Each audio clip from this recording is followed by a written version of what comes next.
ইমানের বিষয়টি এমন যে খুবই সহজ ভাষায় বোধগম্য। আপনি এটা একটা বাচ্চাকে বোঝাতে পারেন। ইমানের মূলত তিনটি মৌলিক স্তম্ভ রয়েছে বা তিনটি মৌলিক দরজা। এর প্রথমটি হলো আল্লাহর প্রতি ইমান, দ্বিতীয়টি হলো ওহির প্রতি ইমান, আর সবশেষটি হলো পরকালের প্রতি ইমান। আরবিতে আমরা বলি আত-তাওহীদ ওয়ার রিসালাহ ওয়াল আখিরাহ। তাহলে প্রথমে আল্লাহর প্রতি ইমান, আত-তাওহীদ, ওহির প্রতি ইমান। বলে রাখি, যখন আমরা বলি ওহির প্রতি ইমান, এর মধ্যে আসমানি কিতাব ও নবী দুটি অন্তর্ভুক্ত। কেননা যখন এই দুইটি বিষয় একসাথে হয় তখনই আমরা ভালোভাবে বুঝতে পারবো। আমরা এটা কোথায় পেয়েছি? সূরা বাইয়িনা। তাফসীরটি যারা মিস করেছেন তাদের জন্য বলছি, যখন আল্লাহ বলেন হাত্তা তা'তিয়াহুমুল বাইয়িনা, তাদের কাছে সুস্পষ্ট প্রমাণ না আসা পর্যন্ত। আল্লাহর কাছে বাইয়িনার অর্থ কি? রাসূলুম মিনাল্লাহি ইয়াতলু সুহুফাম মুতাহহারা। আল্লাহর কাছ থেকে আসা বার্তার পূর্ণাঙ্গ প্রমাণ হলো আল্লাহর পক্ষ থেকে এক রাসূল যিনি পবিত্র কিতাবসমূহ তেলাওয়াত করেন। তাহলে নবী ও তার বার্তা এখানে একত্র করা হয়েছে। এই দুটো মিলে হয় রিসালাহ। আর তৃতীয় বিষয় হলো আখিরাত। আমি এই তিনটি স্তম্ভের বর্ণনা করেছি। আপনি হয়তো বলতে পারেন ইমানের অন্য শাখা প্রশাখাও আছে, ইমানের অন্যান্য রূপও আছে, কারণ এই তিনটি মূল স্তম্ভ। আমি যে কারণে এই তিনটি বিষয় আপনাদের সামনে নিয়ে এসেছি, কারণ মাঝে মধ্যে মানুষ এগুলোর একটি মানে বা দুটি মানে, তারপর বলে তাদের ইমান পরিপূর্ণ। আপনি যদি এই তিনটির যে কোনো একটি গুরুত্ব দেন, বাকি দুটো অবহেলা করেন, তাহলে আপনি সমস্যায় পড়ে যাবেন। আপনি আসলে মানসিকভাবে অস্বস্তিতে থাকবেন। আমাদের মধ্যে এমন মানুষ আছে যারা স্রষ্টায় বিশ্বাস করে। আপনি হয়তো এমন কলিগ পেয়েছেন যে বলে, আমারও ইমান আছে, আমি আল্লাহকে ভালোবাসি, আল্লাহ মহান, তিনি ক্ষমাশীল, তিনি অনেক দয়ালু, আমিও বিশ্বাস করি যে তিনি আমাদেরকে সৃষ্টি করেছেন। কিন্তু সে কিসে বিশ্বাস করে না?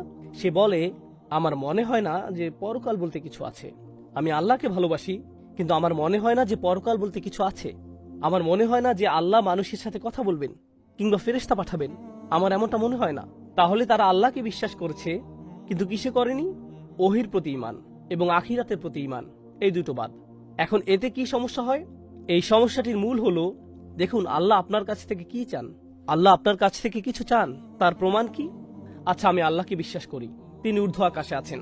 আমরা তো তাকে দেখতে পাই না, আমরা তার শক্তি অনুভব করি। কিন্তু কিভাবে বুঝবো তিনি আমাদেরকে সৃষ্টি করেছেন? কিন্তু কিভাবে বুঝবো তিনি আমাদের কাছে কিছু চান কিনা? আমি কি কোনো উদ্দেশ্যে সৃষ্টি হয়েছি?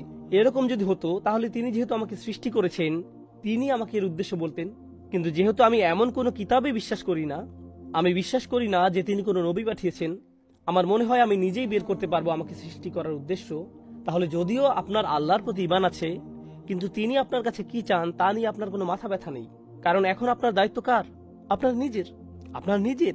এরপর আমরা এমন মানুষও দেখতে পাই যারা হইতে বিশ্বাস রাখে কিন্তু আখিরাতকে অবজ্ঞা করে। এভাবে প্রত্যেকটি নিয়েই কথা বলা যাবে।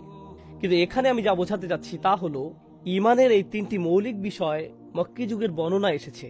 মক্কি যুগের সূরাগুলোয় আপনি এগুলোর বর্ণনা পাবেন। আল্লাহর প্রতি ইমান মজবুত করা, ওহির প্রতি ইমান আনা, আখিরাতের প্রতি ইমান, এগুলোই হলো তিনটি মৌলিক বিষয়। যখন এই তিনটি বিষয় মজবুত ও দৃঢ় হয়, তখন কি হয়? তখন আপনার সত্যিকারের ইমান অর্জিত হয়। একটা ছোট জিনিস যা সাধারণ মুসলিমদের জন্য গুরুত্বপূর্ণ, যা এখানে কিছুটা আলোচনা করা যায়, কিন্তু যখন আমরা ওই সূরাগুলোতে যাব তখন গভীরভাবে এ নিয়ে আলোচনা করা হবে। এখন ইমান ও রিসালাত নিয়ে বলি, বা ইমান বা বিশ্বাসের বিষয়টি মাথায় আসলেই মানুষ সাধারণত ভাবে স্রষ্টার প্রতি বিশ্বাস। আপনি যখন ইমান বা বিশ্বাস নিয়ে ভাবেন, বলুন তো কি আপনার মাথায় আসে না? রাসূল, রাসূলের প্রতি বিশ্বাস। আমরা বলি আমানতু বিল্লাহি ওয়া মালাইকাতিহি ওয়া কুতুবিহি ওয়া রুসুলিহি। আমরা রাসূলের ব্যাপারে ভাবি না। বিশ্বাস বলতে আমরা মূলত বুঝি আল্লাহ। এজন্যই আকীদার অনেক আলোচনায় কাকে নিয়ে হয়? আল্লাহ। কিন্তু আমাদের বিশ্বাসের অন্যতম স্তম্ভ হলো রাসূলের প্রতি বিশ্বাস রাখা। আমি কেন এটিকে গুরুত্ব দিচ্ছি? মাঝে মাঝে কেউ কেউ রাসূলুল্লাহ সাল্লাল্লাহু আলাইহি ওয়াসাল্লাম সম্পর্কে এমন কিছু বলে থাকে যা তার ঈমানকেই বাতিল করে দেয়। কেউ কেউ আল্লাহ সম্পর্কেও এমন কিছু বলে যা বলা অনুচিত, যা বলা উচিত নয়, যা তার ঈমানকে ধ্বংস করে দেয়। রাসূলুল্লাহ সাল্লাল্লাহু আলাইহি ওয়াসাল্লাম সম্পর্কেও যা বলা শোভনীয় নয়, তা আমাদেরকে জানতে হবে। মাঝে মধ্যে দেখা যায় আমরা আল্লাহ সম্পর্কে এমন কিছু বিশ্বাস করি যা অনুচিত। আল্লাহ সম্পর্কে আমাদের এমন বিশ্বাস রাখা উচিত নয়। আমাদের হয়তো আল্লাহর ব্যাপারে ভুল বিশ্বাস আছে যা আমাদের ঈমানকে নষ্ট করে দিতে পারে। এই একই বিষয় হতে পারে যদি আমাদের ভুল বিশ্বাস থাকে কার ব্যাপারে? রাসূলুল্লাহ সাল্লাল্লাহু আলাইহি ওয়াসাল্লাম। এটা খুবই গুরুত্বপূর্ণ। এখানে উদাহরণ দেওয়ার আগে আপনাদের বলি, এখানে দুইটি প্রান্তিক মানুষের অবস্থান আছে। আমি কোনো নাম বলবো না। একদিকে আপনি দেখবেন কিছু মানুষ আছে যারা রাসূল সাল্লাল্লাহু আলাইহি ওয়াসাল্লামকে খুবই বেশি ভালোবাসে, খুবই বেশি, এতই বেশি যে তারা নবীজির ব্যাপারে এমন কিছু বিশ্বাস করে বা বলে যা আসলে তার শিক্ষার বিপরীতে চলে যায়।